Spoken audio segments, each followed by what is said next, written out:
Hi, this is Malcolm Munro, the Career Fitness Coach, and welcome to this week's edition of Career Fitness Tips.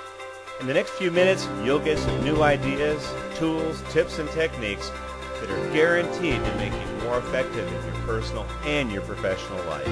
So with no further ado, tune in to this week's edition of the Career Fitness Tips with me, Malcolm Munro, the Career Fitness Coach.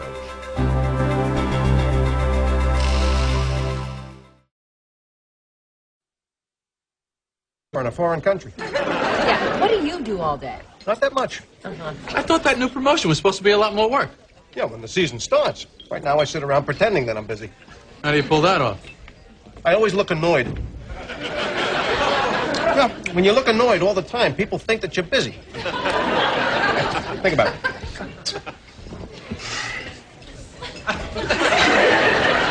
Yeah, you do. He looks very busy. I know what I'm doing. In fact, Mr. Wilhelm gave me one of those little stress dolls. All right. Back to work.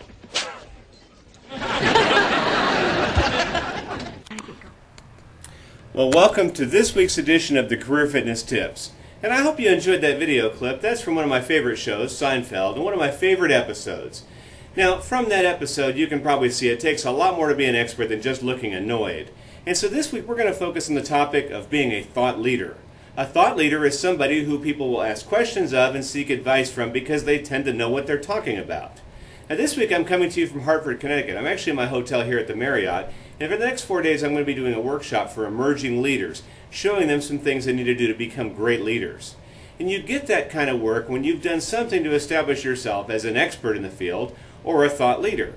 Now I'm not going to call myself an expert, but this is kind of what I do for a living, and I throw myself into this kind of project. And you can probably tell by my writing I do a lot of this kind of stuff. But you know, this week it's about you.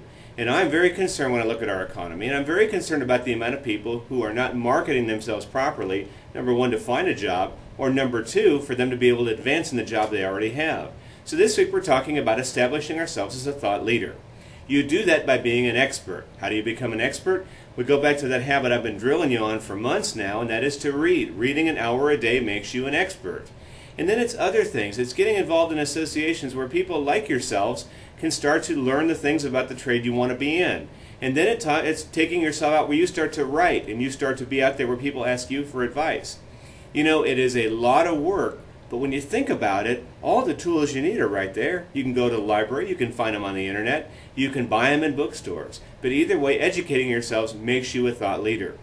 Now, when you begin to do this thought leadership study, the next order of business is how do you market yourself? And I'm going to tell you the way to do it is write books, write blogs, speak at events. And over the next few weeks, I'm going to show you how to do those things by using some of the social networking tools that are already out there right now. And what I will tell you is this. In about 3 years' time, I predict Monster.com is going to be out of business. Why? Because smart people will begin to position themselves as experts and companies will come to them. And you can start doing that right now. So this week I'd like you to commit yourself to at least finding the area you want to be a thought leader in and start laying out your resources. And over the next few weeks we're going to talk about some techniques that will help you do just that. So I'm going to sign off now, have some hot wings and relax. Tomorrow morning I've got a big workshop coming up. But for all of us, let's have a great week, and I look forward to seeing you next week on the Career Fitness Tips. Well, I hope you enjoyed this week's edition of Career Fitness Tips with me, Malcolm Munro, the Career Fitness Coach. You know, if you really take time to apply the principles you just heard, you'll make a huge difference in the way you do business both at home and at work. So make sure you do that this week. Take the tip and put it to work. If you've got more questions about that, why don't you just email me directly? You can reach me at coach@emailthecoach, or check me out online on www.careerfitnesscoach.com. Have a great week, and I'll see you next week on Career Fitness Tips.